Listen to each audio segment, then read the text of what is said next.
Assalamualaikum warahmatullahi wabarakatuh. Hai anak-anakku, apa kabar kalian hari ini? Semoga tetap sehat dan bahagia selalu.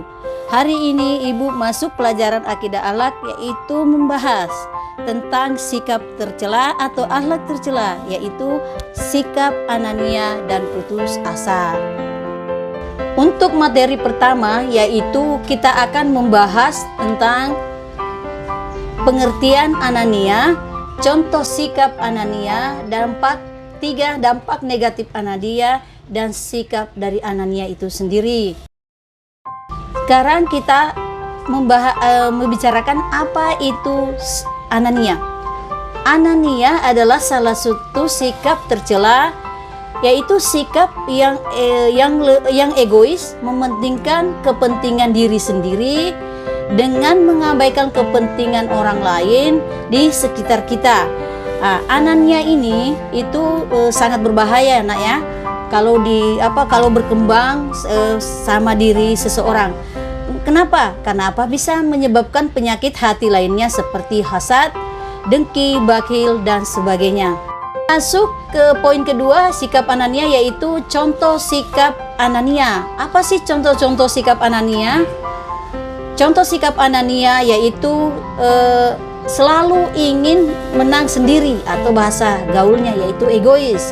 Kemudian berikutnya yaitu tidak mau memahami atau memikirkan perasaan orang lain. Berikutnya yaitu sikap anania berikutnya tidak mau menerima pendapat atau saran positif dari orang lain. Kemudian sering menyakiti perasaan orang lain, kemudian berbuat sekehendak hati. Itu adalah contoh daripada sikap anania. Sekarang kita masuk dampak negatif dari sifat anania. 5 dampak negatif dari sikap anania, yaitu antara lain: pertama, menjauhkan seseorang dari rahmat Allah Subhanahu wa Ta'ala, dari rahmat Tuhan yang Maha Kuasa. Yang kedua yaitu memunculkan sifat takabur dan ingkar kepada Allah Subhanahu wa Ta'ala. Yang ketiga berikutnya yaitu mendekatkan diri kepada sikap kikir dan tukang dusta. Kemudian berikutnya membuat seseorang menjadi terasing atau dikucilkan dari pergaulan lingkungan sekitar. Yang kelima yaitu menyebabkan seseorang terjerumus dalam pergaulan yang berbau maksiat. Itu adalah 5 dampak negatif dari sifat anania. Mana cara untuk menghindari atau menghilangkan sikap anania yang buruk tersebut pada diri kita? Yaitu dengan cara apa? Total berserah diri kepada Allah, banyak merendahkan diri kepada Allah, kepada Tuhan yang Maha Kuasa. Dengan cara kita merendahkan diri, memposisikan bahwa Allah yang atur hidup kita, insya Allah secara otomatis anak-anakku sekalian, kita akan berakhlak mulia kepada sesama makhluk lainnya. Kita masuk ke pembahasan yang kedua, yaitu sikap tercela lainnya, yaitu putus asa. Ada yang tahu apa itu putus asa? Putus asa adalah salah satu sikap tercela yang dilaknat oleh Allah. Salah satunya ya. Kemudian materi yang akan kita bahas yaitu terkait apa pengertian putus asa, ciri-ciri putus asa, dampak negatif dari sikap putus asa, dan cara bagaimana menghindari sikap putus asa tersebut. Pengertian putus asa. Pengertian putus asa yaitu tabiat atau perilaku yang merasa bahwa dirinya telah gagal atau tidak mampu lagi dalam meraih sesuatu impian atau harapan atau cita-cita. Jadi dalam berusaha apa yang diinginkan itu tidak dilanjutkan lagi, jadi sudah stop sampai di situ. Berarti putus asa sama saja, itu berarti sama dengan habis harapan atau kandas harapan atau tiada harapan lagi untuk melanjutkan hidupnya. Sekarang kita masuk ciri-ciri daripada sikap putus asa. Ciri-ciri sikap putus asa yaitu anak-anakku sekalian, yaitu antara lain: 1. Tidak ingin bangkit atau dia bersikap malas-malasan. 2. Hilangnya semangat untuk melanjutkan hidup atau terus berbenah dan mau berubah. Yang ketiga, yaitu tidak memiliki sikap optimis serta husnuzon terhadap rahmat Allah atau rencana-rencana Allah selanjutnya terhadap dia. Yang berikutnya yaitu emosional yang labil dan selalu temperamen. Itu adalah salah ciri-ciri daripada sikap putus asa.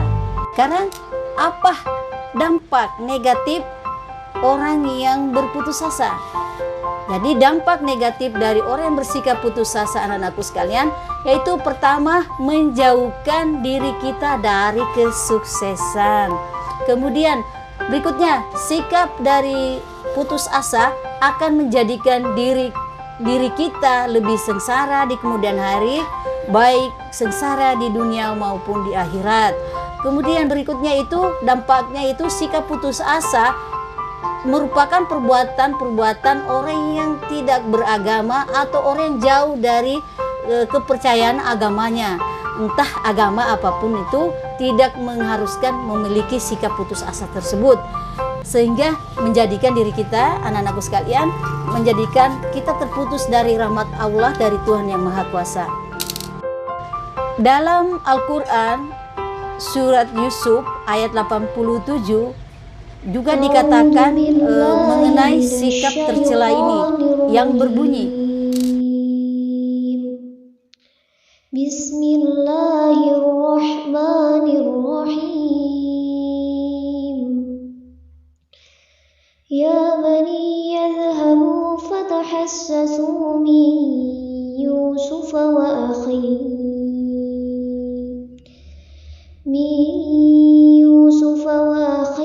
wa la tay'asu min rauhillah innahu la yay'asu min rauhillahi illal qaumul kafirun.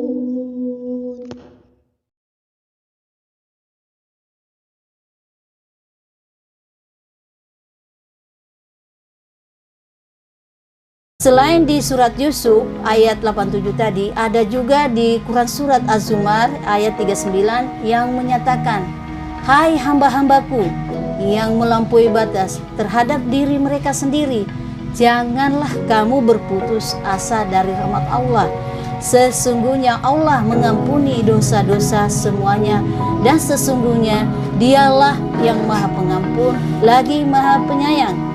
Dan kembalilah kamu kepada Tuhanmu dan berserah dirilah kepadanya sebelum datang azab kepadamu di kemudian hari dan tidak ada lagi pertolongan yang datang. Yaitu Quran surat Az-Zumar ayat 39. Bagaimana cara terhindar dari sikap putus asa? Ya, sama-sama kita belajar, anak-anak. Ada yang tahu bagaimana cara menghindari sikap putus asa? Ya, cara terhindar dari sikap putus asa yaitu cobalah untuk selalu bersyukur. Renungi apa yang telah diberikan oleh Tuhan, oleh Allah terhadap kita. Kemudian yang berikutnya yaitu tentukanlah tujuan hidup kita. Berikutnya lagi yaitu kita harus punya motivasi untuk yang besar untuk hidup atau memiliki cita-cita. Kemudian berikutnya yaitu teruskanlah untuk bekerja yang keras agar tujuan kita sama-sama tercapai. Kemudian jangan sering-sering mengeluh. Apa yang diberikan Allah berarti itu yang harus disyukuri. Berikutnya yaitu bagaimana cara terhindar dari sikap putus asa, yaitu yakinilah bahwa diri kita bahwa tidak ada masalah yang tidak ada solusinya dari Allah Subhanahu wa Ta'ala.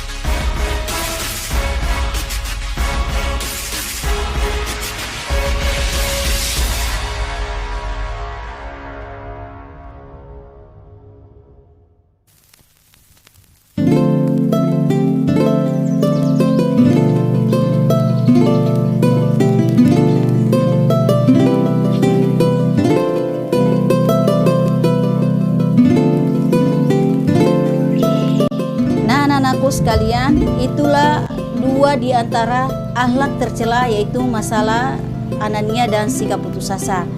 Ibu berharap kita semua terhindar dari sikap putus asa. Marilah kita mencontoh adab perbuatan Nabi besar Muhammad SAW yang tertera dalam Al-Quran dan hadis. Dan semua agama juga menganjurkan kita untuk bertabiat, berakhlak mulia. Jadi hari ini anak-anakku sekalian, ibu cukupkan materi akidah akhlak kita. Insya Allah kita ketemu minggu depan. Jaga kesehatan, moga-moga tetap semangat. Jangan hindari dari sikap anania dan sikap putus asa. Ibu akhiri, wassalamualaikum warahmatullahi wabarakatuh.